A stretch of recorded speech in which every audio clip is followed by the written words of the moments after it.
Hello, this is Mark Sanchez with the DeFi Degenerate, the first video of the end of the year of 2021. This video, we're going to be talking about setting the record straight with web3. Let's get into it. So I'm going to be basically drawing some conclusions from Chris Cantino from Twitter. This is what it is. Web3 is pitched as a revolutionary technology and the future of the internet. That's a lot of hype to live up to, claims like that. However true they might be, open Web3 up to fair and unfair criticism. Let's talk about it. Its future and separate facts from hype. First, what is Web3? Web3 fundamentally alters our relationship with data and ownership on the web. How? By open sourcing information on the blockchain. Web3 enables decentralized networks to freely interact with code, data, contracts, and unlocking novel use cases. What does that mean to me? Let me get through these, and then I'm going to basically give you a brief overview of what I believe it can do and how it's going to benefit us and the everyday person. Web3 also enables developers to connect decentralized apps known as dApps, DApps, and user data via networks of open source code. Open ledgers, you get to see everything. There's nothing hidden. There is nobody being able to take advantage of data that's hidden from you. You can see everything that's going on. What it means is you enjoy integrated and customized experience across the internet, taking all of your info and assets along with you, meaning nobody owns your data or owns any of the data or proprietary information that belongs to you. It is yours. You could profit off of it. This is good news. And it also means you have more power, as Web 2 is been very different. So the result of fundamental shifts toward decentralization, the disintermediation of institutions like banks, record labels, wholesalers, the adoption of a new data structure for the web. But how far will we go? And what are the costs? All right, here's what people get wrong. 6, it's expensive. Blockchains cost money to operate. It's true, transactions have to be validated across networks of computers. And some of those network fees are prohibitive. Hopefully I said that correctly. Especially when floods of transactions are bogging down the system. You can think of high gas fees.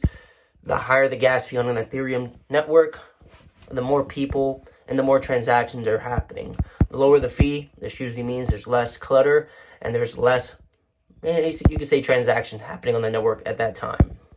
Next, but we're making progress. So here's what it says.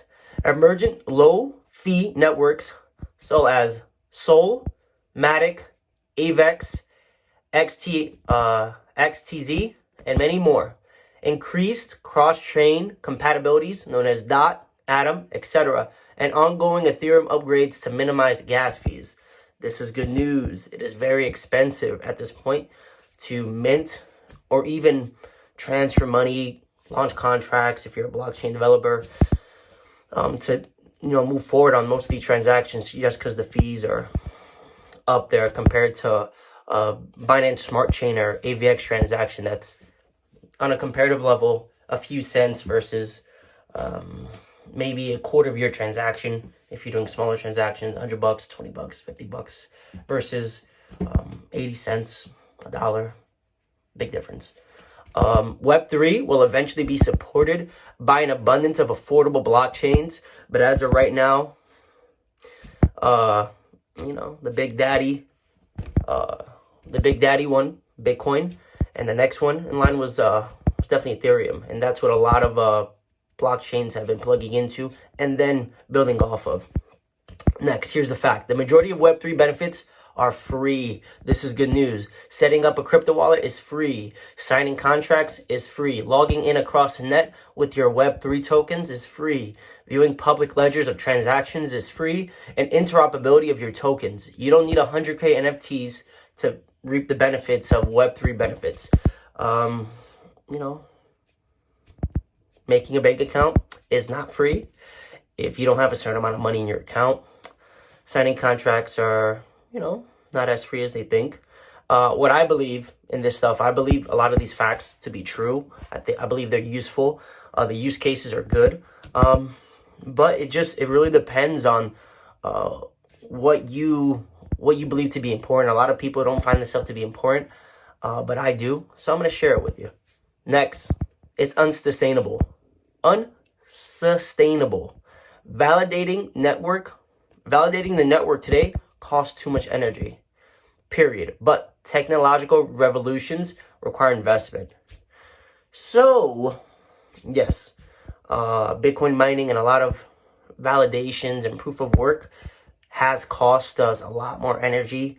But the proof of stake has definitely helped out, and I believe in those costs. Correct me if I'm wrong. I am a servant. I'm just sharing information, and I'm willing to take information if it's true. Next, if we halted all progress due to energy concerns, we may as well shut down the entire economy from Apple to Amazon. It's pretty cookie cutter, but yeah. Next, still, we can't dismiss these concerns. We must make quantifiable progress here. And in fact, we are. Ethereum's deflationary mechanisms and transition to a proof of stake model, as I was stating before, will significantly reduce energy consumption, which is good. Because proof of work is good because you can mine on it, but proof of stake gives you a bit of a percentage. I like proof of work because you can mine on it, but if you don't have an ASIC or a powerful, if you can't get a hold of graphics cards, it is pretty difficult at this time. But let's keep going. It's insecure. Skeptics are concerned, can my data be manipulated and hacked? Fair question, considering we've been taught to only trust institutions with our data. Fair question. But the question has been given an answer. Crypto means we are more responsible than ever for our security and our assets. So ideally, the centralized way of doing things was we give our data to banks, say Facebook, anywhere we blogged on and signed a few forms and agreed to the terms. We basically given access to our data. But moving forward, since we're going to be having ownership, all of the risk lie on our shoulders. So we have to be pretty much like the gatekeepers of our own data and be more savvy, because there are a lot of scams. There are ways to lose your money, lose your investment, and nobody likes that. Okay. But if you want me to go into detail, I can go into basically crypto security 101. And then we can basically hedge off of that. That'll be my next video, Crypto Security 101, okay? 13, here's another fact. Blockchain's promise a fundamental upgrade to security simply by removing third parties from the equation. Let's get into the nitty gritty. Centralized companies from Facebook to Wells Fargo hold your data behind inaccessible vaults. Web3 makes you the default custodian of your assets. Everything will be decentralized. No, decentralization offers network benefits, but can lead to too many cooks in the kitchen. It is a perilous balancing act. The beginning is always going to be pretty much, it's not going to be user-friendly. It's going to be very difficult. And then as there's more adoption, it'll get easier. Web3 promises a more decentralized world, but not an entirely decentralized one. Basically just allowing people to profit, where in Web 2, these big companies were able to profit off of your data, i.e. Facebook making ads, and a crazy amount of money being made by them. Next, it's inaccessible. Accessibility is probably the most valid critique of Web3. As I stated just before, it is not user-friendly. The learning curve is steep. So when I mean steep, it's pretty steep. Even for an end user, even for me, and I'm pretty computer savvy. But developers have not figured out how to mainstream skeptical users. So this is going to be what it is for now until there's more adoption, there's more talent brought on, and our brightest minds are focused to basically make it more accessible and make it more end user friendly. There are many obstacles to overcome, and it's in its early days, so this is valid. However, some of the brightest talent in the world is entering Web3, so this is good. And the ecosystem is receiving billions in venture capital with the goal of creating more consumer on-ramps. Web3 onboarding is getting more mainstream by the day. Still, let's acknowledge this weakness, so we can acknowledge it together. Bam. So, it's niche. An unfair criticism, but Web3 enables broad, undeniable utility. So, pretty niche, but you can say that just about anybody, from being able to patent Velcro to patenting soap and all these other investments that people are able to make a passive income off of. I believe if you get into crypto, it is pretty niche, but it's good to know about. So, let's say what it does. When logging across the web, this intermediation of third parties, you get your data, it's yours. Once you leave the web, it's yours. You decide if you want them to keep it, or you can decide if you want to profit off of it. Secure and instant contracts. You're not waiting 3 to 4 days for any transactions when you're making on the web. Depending if you're using a centralized, let's say, application like a Coinbase, it may take a day or 24 hours to confirm that transaction. So, but you're making the custodian of your data. I like them, I use them, but I use them for some cases. So you can buy AVEX through them, which is pretty cool, and transfer it to your AVEX wallet to do it if you're gonna use it on a MetaMask wallet. So that's good news. Next, stakeholders get voting power, meaning if you own the coin, you get to make decisions on the network. Yes, if you have money, this does give you a little bit more power, but it does give more power to the regular people. Monetization for artists and creators, and Web3 really promises a lot of use features for everybody. There's a lot of gatekeepers for, let's say, artists, record labels, musicians. You can even think about just regular artists and scientists, people that have data, people that want to start making money off of what they bring to the marketplace. This is possible now. Hopefully it's not overused and abused, but this is definitely a good, I believe, a step in the right direction. Important to understand that composability of Web3 will accelerate software development and innovation at an unparalleled rate. What is composability? Let's break it down. Means that Web3 apps are interoperable. Networks that were closed are now becoming open.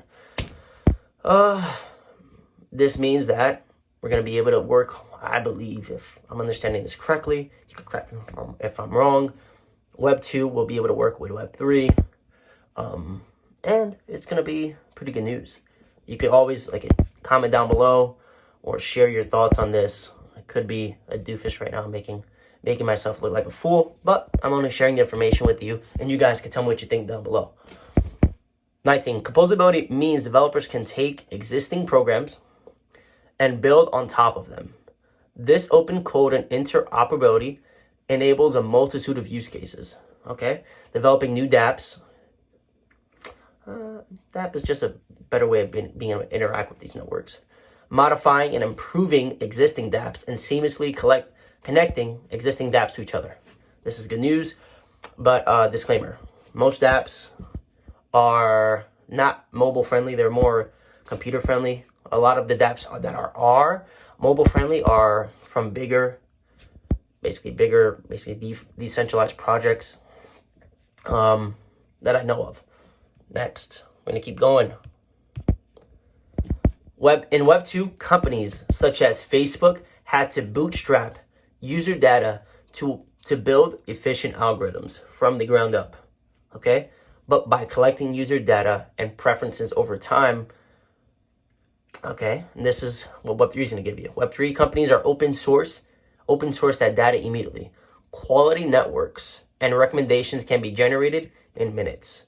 Nobody needs to keep your information, but it does leave things open for that network to take some time to generate. Web3 enables us to trust and verify, to build superior platforms, to help create and building blocks for more democratic society. It is, in fact, the future of the internet. So that is it.